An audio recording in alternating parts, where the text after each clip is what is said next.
Bismillahirrahmanirrahim. Assalamualaikum warahmatullahi wabarakatuh. Alhamdulillahirabbil alamin wa bihi nasta'in wa ala umurid dunya waddin. Wassalatu wassalamu ala asyrafil anbiya'i wal mursalin wa ala alihi wa sahbihi ajmain, amma ba'd. Yang saya hormati Ketua Yayasan Miftaul Ulum Bapak Haji Muhammad HR, kemudian Wakil Ketua Yayasan Miftaul Ulum Ibunda Hajah Bahijah Sidi, dan Ketua Badan Pengurus Harian Miftaul Ulum Bapak Haji Abdullah HR. Yang saya hormati Kepala Sekolah SDIT Miftaul Ulum Bapak Dedi Susanto STMPD, berikut dengan jajarannya Pak Muzakir, Pak Dede, dan Bu Firza. Juga teman-teman yang saya hormati dan saya sayangi.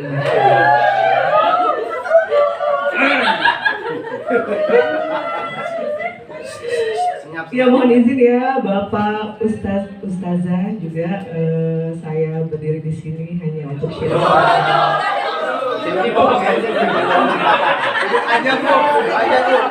Izin ya, di depan saya ini, Masya Allah, Bapak, Ibu-ibu, Ustazah yang sangat katanya ilmunya pasti lebih banyak dari saya, jadi saya. Muhammad. Ya, izinkan saya hari ini untuk membawakan pengingat saja ya untuk Fastabiqul Khairat. Ini komen mulu nih netizen. Ya,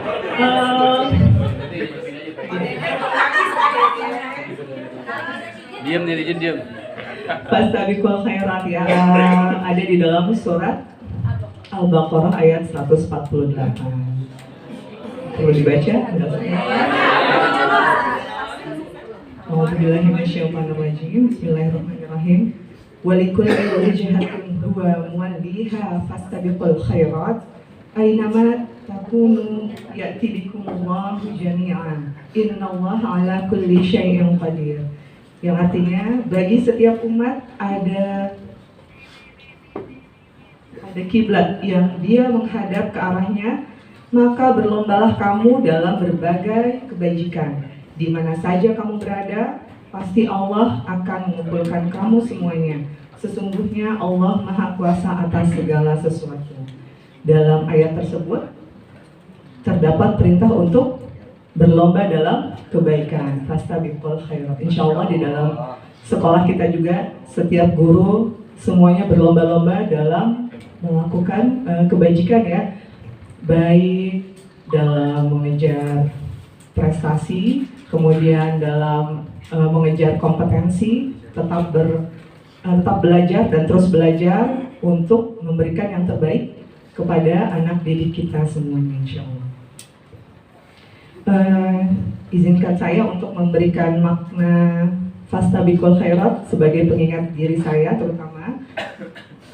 Fastabiqul Khairat ini erat kaitannya dengan umur kita, usia kita, ataupun waktu yang Allah siapkan untuk kita agar menjadi lebih baik dan bisa mendapatkan akhir yang baik.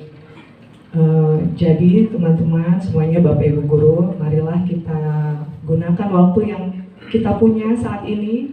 Hari ini harus lebih baik daripada kemarin, terutama di bulan yang penuh kemuliaan, bulan Rajab ini ya, bertepatan juga dengan akhir tahun 2025, menyongsong tahun 2026. Kita berlomba-lomba dalam melaksanakan melaksanakan kebaikan, melakukan kebaikan, melakukan ibadah, karena di bulan-bulan ini insya Allah pahalanya berlipat ganda ya. Jadi jangan sampai kita menunda-nunda, jangan sampai nunggu nanti besok tarsok gitu ya. Karena kita tidak pernah tahu apa yang akan terjadi besok. Mudah-mudahan besok masih kita ketemu esok hari. dan bisa menjadi lebih baik daripada hari ini. Hari ini harus lebih baik dari kemarin, besok harus lebih baik dari hari ini. Mudah-mudahan kita semua selalu dalam lindungan Allah, selalu diberikan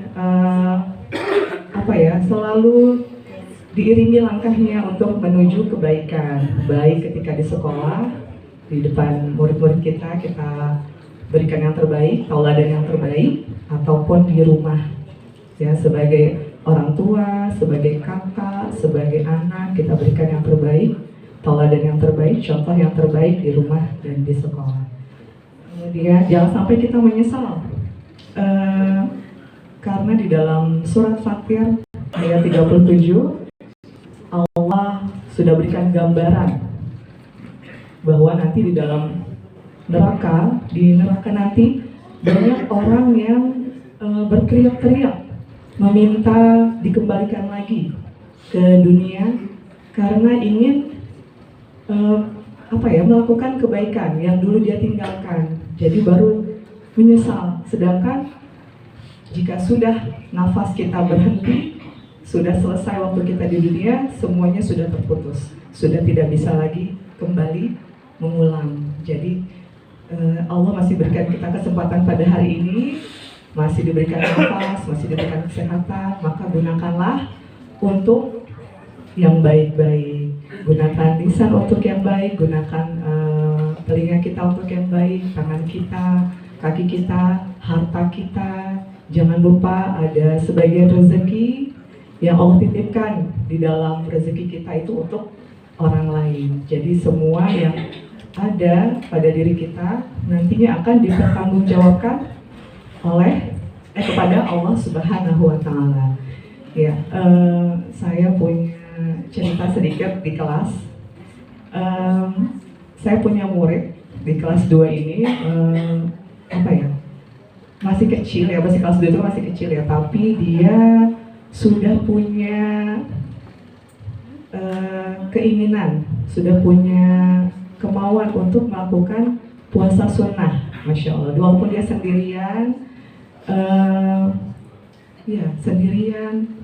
teman-temannya tidak yang puasa, bahkan di rumah paling puasanya hanya sama ayahnya, kakaknya pun tidak. Jadi pas saya tanya siapa yang puasa di rumah, nggak ada.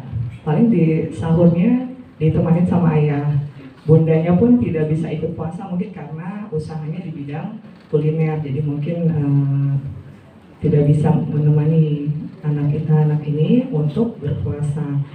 Itu juga menjadi sentilan buat saya gitu. Masya Allah ya, anak ini bisa istiqomah gitu, mulai dari puasa Kamisnya dulu. Setiap Kamis beberapa pekan itu dia mulai dari Kamis. Kemudian begitu dia merasa sudah kuat, sudah terbiasa, dia mulai mulai menambah ke puasa di hari Senin. Nah, di Senin pertama dia puasa, kita tanya dulu tuh, saya sama Bu Sofi tanya, kuat nggak kira-kira kalau puasa, kalau upacara? Nggak tahu, dia bilang. Jadi ya sudah, kita biarkan dulu di kelas karena masih pertama. Kalau di hari Kamis juga sebetulnya agenda jadwal pelajaran olahraga sama panas-panasan juga, tapi dia sudah terbiasa. Sedangkan untuk upacara belum terbiasa, jadi kami izinkan untuk di kelas dulu karena masih adaptasi. Jadi itu buat saya juga untuk belajar. Oh iya, belajar bisa dari mana saja, dari anak murid kita juga bisa. Kita paling cuma bisa bilang di kelas, maaf ya, namanya Mahija. Maaf ya Mahija, Bu Septi sama Bu Sofi sama-sama punya bayi, jadi belum bisa puasa gitu. Alasan ya enggak. Insya Allah enggak. Mungkin nanti setelah sudah agak besar, sudah 2 tahun, sudah lepas, baru bisa mengikuti Mahija, Masya Allah ya. Jadi masih kecil pun dia sudah bisa, Bu Emi, bukan kesan, bisa menginspirasi gurunya untuk bisa belajar gitu ya dari ini. Ya, jadi Allah sudah siapkan sudah siapkan surga untuk kita. Dan Allah siapkan pintu surganya ada berapa Bapak Ibu? 8 ya, Masya Allah 8, dan semuanya itu amal soleh semuanya. Tinggal kita bagaimana mau lewat yang mana. Pasti setiap orang itu punya kecenderungan untuk beramal soleh. Apakah kita senangnya di menjaga sholatnya, ataukah kita bisa istiqomah di puasa sunnahnya seperti Ustazah Irma Sai, Masya Allah. Irma Sai, Ustazah Dewi Purnama, ya Masya Allah, dan yang lain, teman-teman yang lain yang sudah terbiasa berpuasa sunnah Senin Kamis ataupun Yaumul Bid. Itu mungkin menjadi jalan yang yang bisa kita pilih. Bagaimana amalan apa yang kita senangi dan bisa kita konsisten di sana, bisa istiqomah menjalankannya. Dan harapannya ketika kita fastabiqul khairat, kita sudah istiqomah melaksanakan kebaikan, maka kita berharap sebagai seorang mukmin, sebagai seorang muslim, cita-cita kita pasti ingin akhir yang baik, ingin husnul khatimah. Jika kita sudah terbiasa melaksanakan kebaikan, harapannya adalah ketika kita dipanggil oleh Allah, kita berada dalam kebaikan, kita dalam keadaan yang Allah senangi, dan dalam keadaan yang membuat orang lain tuh iri. Saya kalau lihat video-video di medsos ya, kalau ada orang yang meninggalnya dalam keadaan sujud, itu saya ya Allah, pengen juga kayak gitu ya, karena itu adalah cita-cita seorang muslim, seorang mukmin, bisa dipanggil dalam keadaan yang terbaik, insya Allah. Mudah-mudahan kita semua selalu dalam penjagaan Allah ya, teman-teman semua, Bapak Ibu guru, semoga selalu dalam keadaan sehat sehingga bisa kita melaksanakan kebaikan bersama-sama menuju guru-guru yang glowing ya, menjadikan sekolah kita juga sekolah yang lebih baik, lebih berprestasi, dan lebih dikenal di masyarakat luas. Amin ya rabbal alamin. Mungkin sampai di sini saja sharing saya.